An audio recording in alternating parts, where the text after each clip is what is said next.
आज मेरे साथ हैं अभय। अम्बेसडर अभय ने एक बहुत खूबसूरत किताब लिखी है, Nalanda, how it change the world. Nalanda की नींव कैसे रखी गई? Beginning of Nalanda happened during the time of Buddha himself. xuanzang ने कितने साल बिताए नालंदा नालंदा। में? उसने क्या स्टडी करा और वो क्या ऐसे टेक्स्ट ले गए चाइना जो उसने पूरा चाइनीज मतलब फिलोसॉफिकल सिस्टम्स को पूरा बदल दिया। उसमें 5 साल वो नालंदा में थे and Xuanzang saw that Nalanda 10,000 monks are studying there at that time. Xuanzang, he copies 657 texts, Sanskrit texts from Nalanda, from the great Sutra library of Nalanda and takes back to China with him. Nalanda ने कैसे तिब्बत और तिब्बत के culture को shape करा? तो जिस समय Xuanzang Nalanda में थे उस समय there was another person from Tibet in Nalanda studying at the same time. Okay. And his name was Thonmi Sambhota.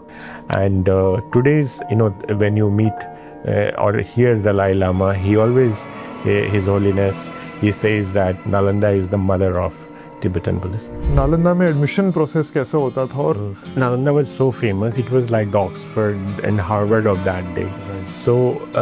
So many people wanted to come and get admitted there. So they used to come to the gates of Nalanda where they were met, or they used to meet the Dwarapala Pandit.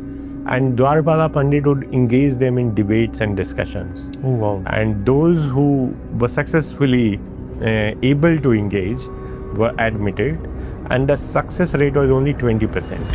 Honorable Prime Minister inaugurated the university, the new Nalanda University, in 2024.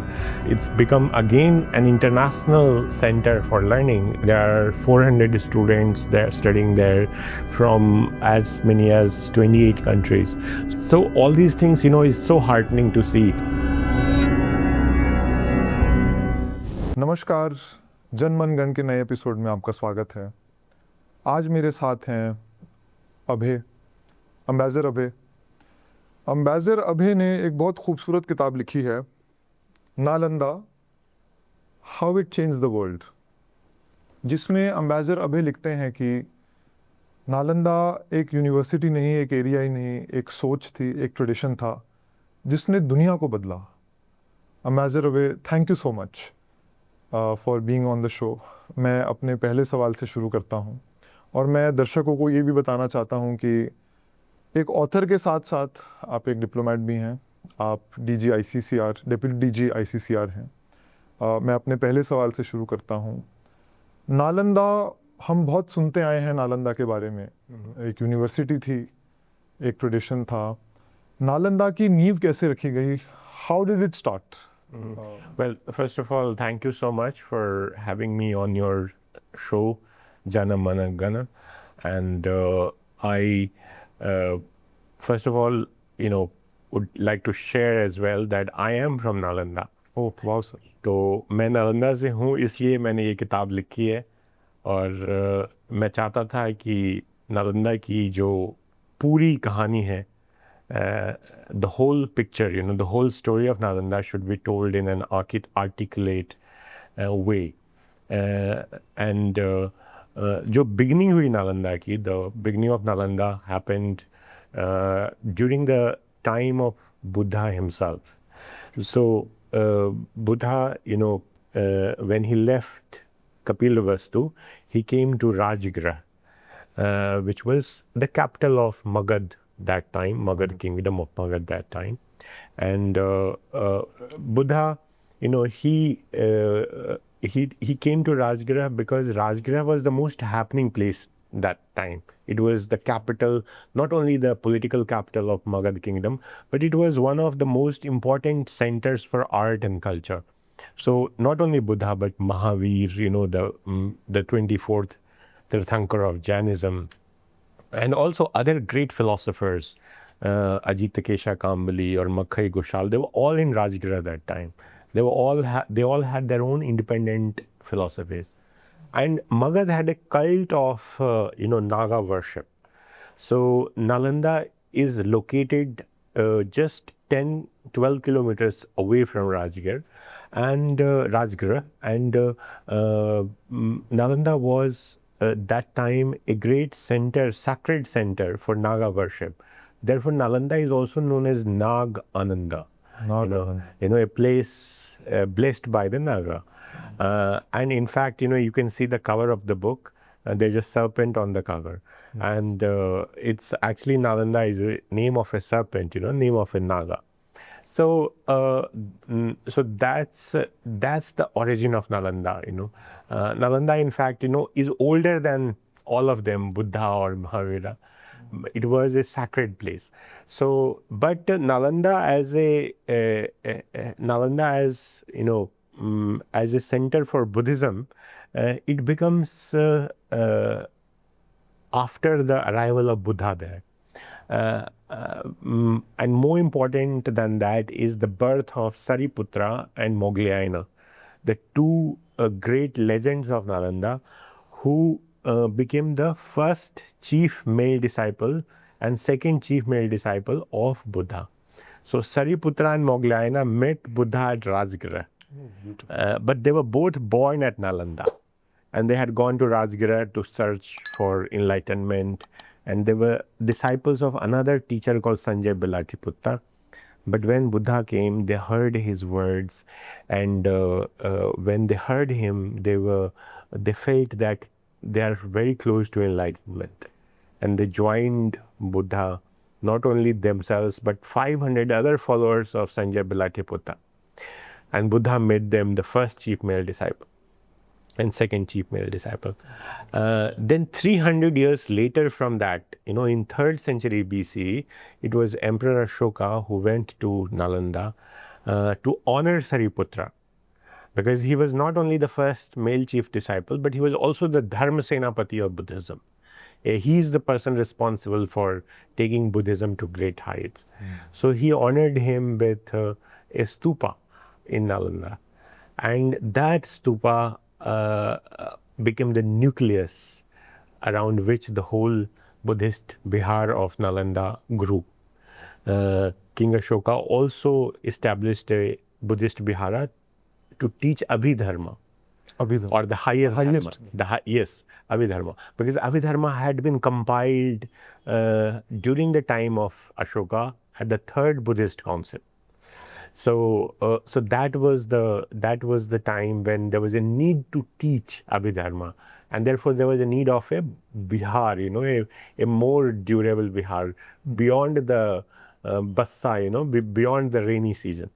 And this became this nucleus around which, it took 800 years for Nalanda to become Mahavihara from that small Buddhist Vihara. But that's the nucleus, that's how Nalanda originates. And then you also discuss the fall of Nalanda. Right. And you give multiple reasons. Right. And you also mention कि उसको Nalanda को एक बार नहीं बार-बार जलाया गया. बिल्कुल. So उन पे आपकी क्या findings हैं? What were the reasons that contributed to the decline? तो अब देखिए, मैं आपको थोड़ा सा और बैकग्राउंड दे दूं कि इसके 300 साल बाद, when Ashoka founded this small Buddhist Vihara, Nagarjuna came to Nalanda. And Nagarjuna from the south, he came from Vidarbha area.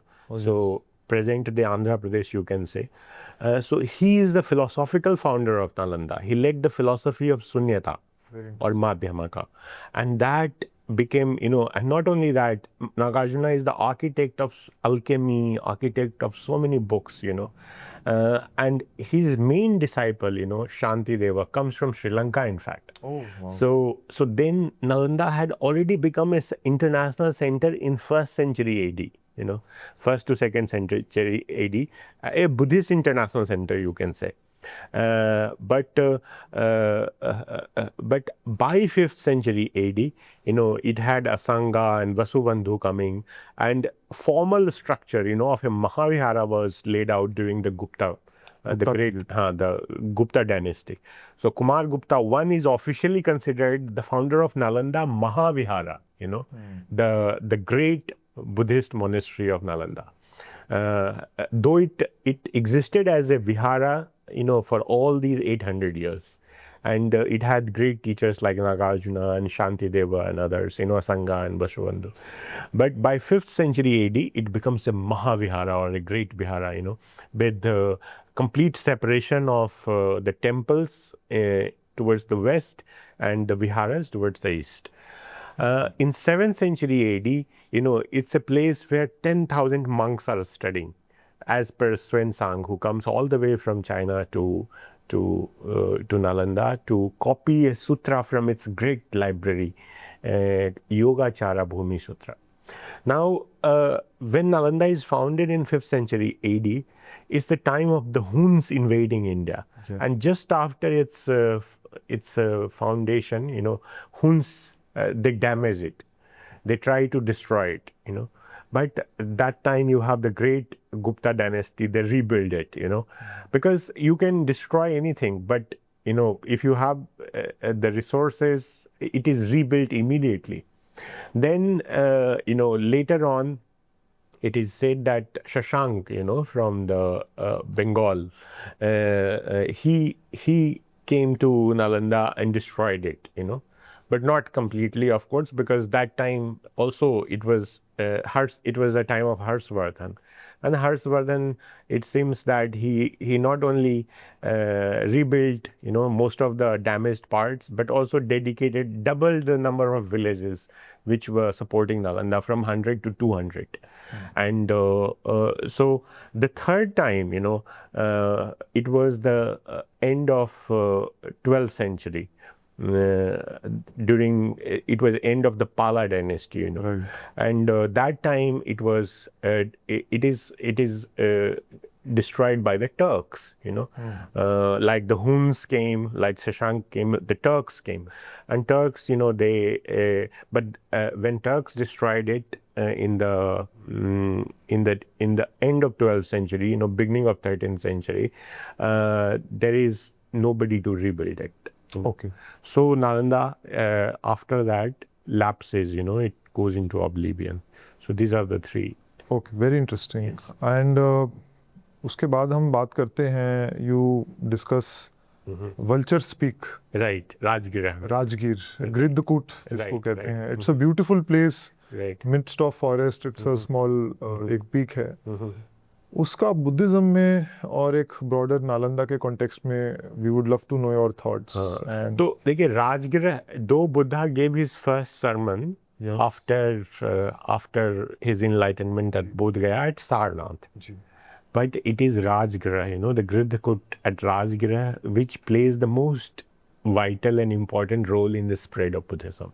Okay. So as a city, the one city if you take, which has the maximum influence on spread of Buddhism, it is Rajgriha. Okay. Where not only, Buddha gave many of his important sermons, but also when he left Kapilvastu, the first place he came was Rajgriha.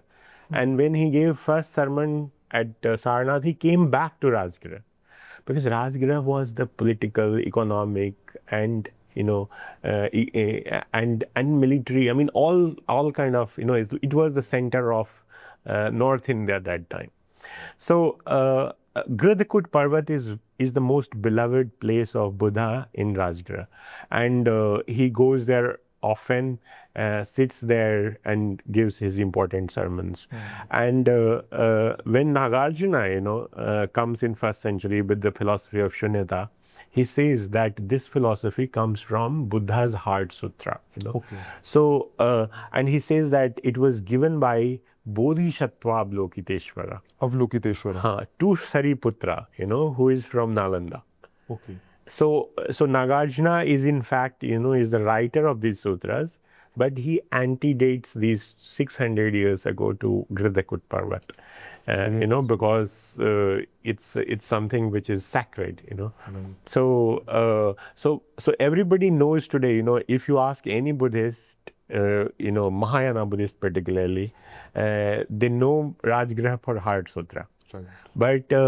But after Buddha's death, his parinirvana, the first Buddhist council, the first gathering of the great monks of great teachers of Buddhism, was a Buddhist council took place at Rajgriha, at Saptaparni caves, So Rajgir, if you go and visit, it has a very interesting geography. It has hills, it's a city surrounded by 7 hills. And the Saptaparni caves on the Bevhargiri, on one of the hills, is the place where during the reign of Azad Satru, the son of King Bimbisar, so, both Azad Satru and King Bimbisar were the contemporary of Buddhas. And the first Buddhist council takes place, and it decides on the kind of the words of Buddhas are canonized, and it's the landmark event in the history of Buddhism. We discuss Nalanda's international impact now. So you discuss, you have a full chapter dedicated to the international influence. Xuanzang, who's also credited with introducing the philosophy to China. Xuanzang ने कितने साल बिताए नालंदा में, उसने क्या study करा और वो क्या ऐसे टेक्स्ट ले गए चाइना जो उसने पूरा चाइनीज मतलब फिलोसॉफिकल सिस्टम्स को पूरा बदल दिया। बिल्कुल। सो xuanzang जो है वो 14 साल की यात्रा की उन्होंने to come to Nalanda, and he spent 5 years out of those 14 years, from his journey from Shangan to Nalanda and back. तो उसमें 5 साल वो नालंदा में थे, and when he came, he was welcomed by the venerable, the great, the Pandit, the Mahapandit of Nalanda, or you can say the Chancellor, right. Silabhadra, he was in his 90s, and he welcomed the Xuanzang, and Xuanzang was known as Moksha Deva. He was given a name Moksha Deva because he came as a kind of a savior, he was Silabhadra already knew that someone of eminence is going to come. He had premonitions, and he was suffering, from ailments, and so that's why he was called Moksha Deva, because he brought lots of joy and happiness.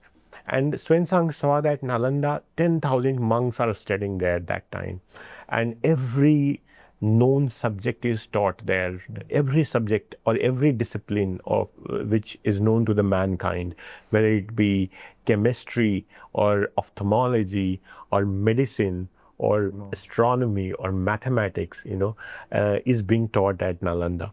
And monks, there were hundreds of lectures at a time in the courtyards, which gave birth to the courtyard architecture of universities, which including the quads and courts of Oxford and Cambridge. So he gives a vivid description of all those things. He spends there 5 years. He's invited by King Harshvardhana to Kannauj to debate, to tell about Mahayana Buddhism. And Xuanzang, he copies 657 texts, Sanskrit texts from Nalanda, from the great Sutra library of Nalanda, and takes back to China with him. And then he writes a book called The Great Tang Dynasty Records on the Western regions. And that book, in fact, becomes the source for discovery of Nalanda in 18th century. 19th century. So that's the importance of Xuanzang's visit to Nalanda. And you also discuss its impact on shaping the Tibetan Buddhism. Right. So, sir, Tibetan Buddhism बहुत different है because बिल्कुल. it engages a lot of magical traditions, mystical traditions. और जो हम Buddhism का origin देखते हैं वो एक बड़ा अलग. तो नालंदा ने कैसे तिब्बत और तिब्बत के कल्चर को शेप करा? तो जिस समय Xuanzang नालंदा में थे, उस समय there was another person from Tibet in Nalanda studying at the same time. Okay. And his name was Thonmi Sambhota. And Thonmi Sambhota was a prince, he was a son of a minister, of Tibetan minister. And Thonmi Sambhota not only studies at Nalanda, but he also uses the script, the Gupta scripts of being, which is the major script at that time, to give new script to Tibet. So Tibetan script actually comes from the Gupta script of Nalanda. Not only that, he studies Sanskrit grammar and then revises Tibetan grammar. So Tibetan grammar in fact has a huge influence of Sanskrit grammar. So that way, then you have after that, Nalanda itself is undergoing through transformations, and by 8th century you have Nalanda becoming a center of Vajrayana Buddhism, the third school of Buddhism after Shunyata and Yogacara. Madhyamaka or Shunyata is the same, Madhyamaka and Yogacara. And then you have Vajrayana or Tantric Buddhism. So that Buddhism, travels through Santa Rakshita. So Santa Rakshita takes this Buddhism he's invited by the king of Tibet to found a new Nalanda there, which is known as Samae monastery. Yes, and Samae is the Nalanda of Tibet. It's the first Nalanda. Then this Samae is founded. Then after Santa Rakshita, Guru Padmasambhava is invited. He's also a product of Nalanda. He's a teacher at Nalanda, and he's invited. So it's the Guru Padmasambhava, who is known as Guru Rinpoche, is responsible for introducing Buddhism in its present form, to Tibet. So then a series of, you have these, then Tibet has its connection with Nalanda for over the centuries. And then the Siddhas, come, the great Siddhas of Nalanda, like Milarepa and so many other Siddhas who keep this tradition going on. And today's, when you meet or hear the Dalai Lama, he always, His Holiness, he says that Nalanda is the mother of Tibetan Buddhism. Nalanda का एक admission process आपने describe करा, and I think we also wanted to use this episode to also inform our viewers that Nalanda was so diverse and the philosophical traditions it inspired. So आप sir बताइए कि नालंदा में admission process कैसा होता था और what all diversity of subjects was taught there. We would love to know your thoughts. Well, तो नालंदा में जो लोग आते थे, Nalanda was so famous. It was like the Oxford and Harvard of that day. Right. So many people wanted to come and get admitted there, because just saying that they have studied at Nalanda was enough for them to have glory in those days. So there were so many people who wanted to study at Nalanda, and so they used to come to the gates of Nalanda, where they were met, or they used to meet the Dwarapala Pandit.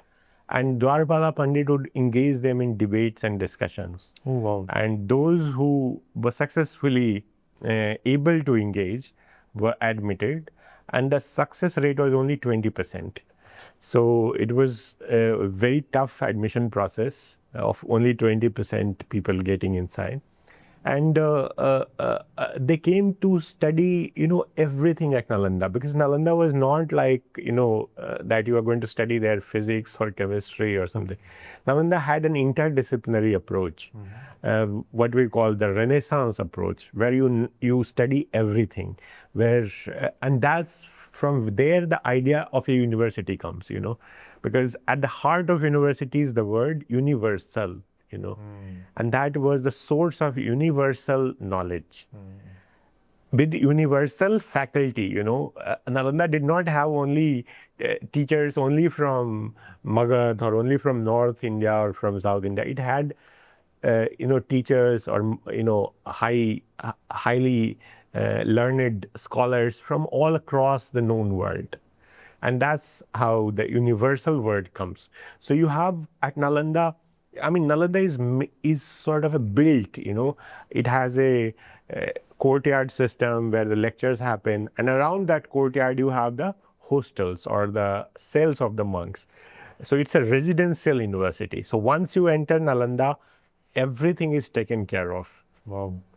Your living, where you will live, what you eat, everything is taken care by the donations, from the state or the rich merchants. So education is a public good. You have the best library in the world there. So you devote your whole lifetime in learning. And Nalanda was set, it was designed to push the boundaries of knowledge. So that's why you have zero at Nalanda. The Shunyata philosophy of Nagarjuna is informing the concept of Shunya. And Aryabhat, who is teaching there in 5th century, is able to come up with Shunya for the first time in mankind's history. We come to our last couple of questions, sir. Right. On a bit of a philosophical side. So you mentioned, you discussed in great detail Shunyata, Yogacara, Mahayana. अगर short में आपसे जानना चाहें, so what is Shunyata and what is Yogacara Swarup? And we would also love to know how Mahayana Buddhism is different from the Theravada Buddhism, right. तो पहला दूसरा question मैं पहले बता दूं, थेरावादा जो बुद्धिज्म है, थेरा means elders, elders. तो थेरावाद means कि what elders said, so what originally Sariputra said, or Moggallana said. So these are the elders, so the first Buddhists, So Theravada mein Buddha is like a human being. He's like anybody like us. He is not a god.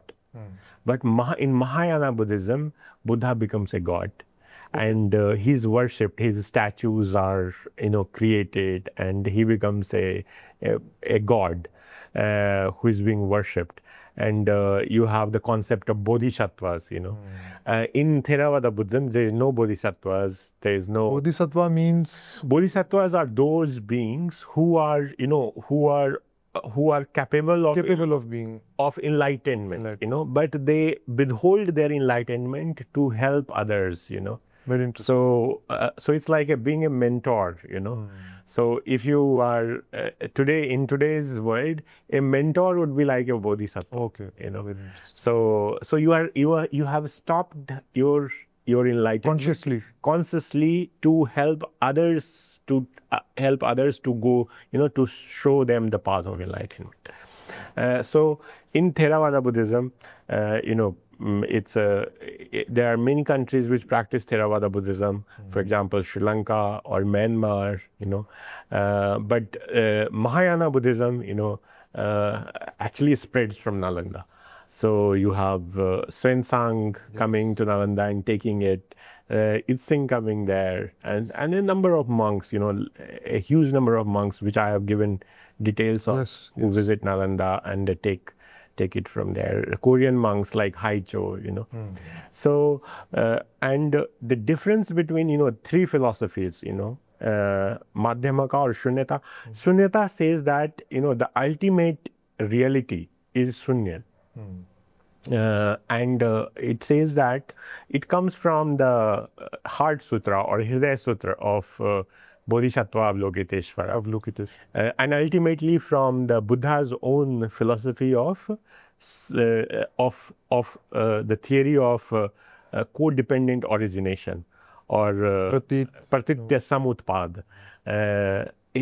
And Heart Sutra derives from that, which begins with Rupam Sunyata, Sunyata eva Rupam, So it says that, the ultimate reality is, the form, whatever we see as form is devoid of independence, or independent existence. So anything in this world cannot exist independently. So therefore the ultimate reality is Sunya or emptiness, of independent existence. The Sunyata does not translate exactly as emptiness, but Sunyata means the emptiness of independent existence. So for example, I'll give you one example that when there is a day, there is a night, So only day and only night cannot exist, So that's what Sunyata is. So this was the basic philosophy of Nagarjuna, which was taught at Nalanda.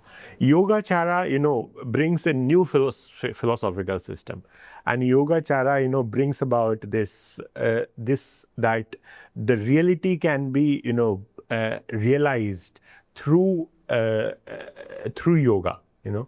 So you have this, for example, you know, that it's sort of a commentary on shunyata, you know, where everything is devoid of independent existence. In Yogacara, it slightly modifies that, you know. And then you have Vajrayana, which is the fastest way to get, where you have the unification of the male and the female energies to have a faster enlightenment. Understood. And my last question is, you yourself are from Nalanda. Right. You've grown up there. So how has Nalanda as a geographical space, a historical space, how has the place influenced you in your approach to understanding your work, your life, and probably what we see as the middle path, as Lord Buddha says it. We would love to know your thoughts. Right. So see, Nalanda, I've grew up, you know, seeing people from all across the world visiting Rajgriha and Nalanda. Yes. And so that's obviously has, you know, influenced my outlook, and probably that's why I decided to join Indian Foreign Service as my first choice rather than, you know, other services. And it's a place which I often revisit. And you know, when I was a child, I had a dream that, you know, Nalanda should be re-established. And in fact, it has come true. Yes. Honorable Prime Minister inaugurated the university, the new Nalanda University, in 2024 and last year, and it's become again an international center for learning. There are 400 students there studying there from as many as 28 countries. So it has a great campus which reminds you of old Nalanda. It's a net zero carbon net zero campus. So all these things, you know, is so heartening to see. And so the spirit of Nalanda, in a way, has never died, you know, and it's again has started. And I go often to the new campus as well. I have given talks there, and I feel very proud that, you know, Nalanda, which stood for the quest of humanity's knowledge, you know, it never vanished. It has come back to us. Thank you so much आपके वक्त के लिए और for sharing such insightful views on Nalanda, its history, and how it was influencing the world. Right. Thank you so much. Thank you for having me. ऐसे ही आज हमारे साथ थे एम्बेसडर अभय, और ऐसे ही इंटरेस्टिंग कॉन्वर्सेशंस के लिए हम होंगे हाजिर अगले एपिसोड में. Please like and subscribe our page. Thank you so much. Thank you.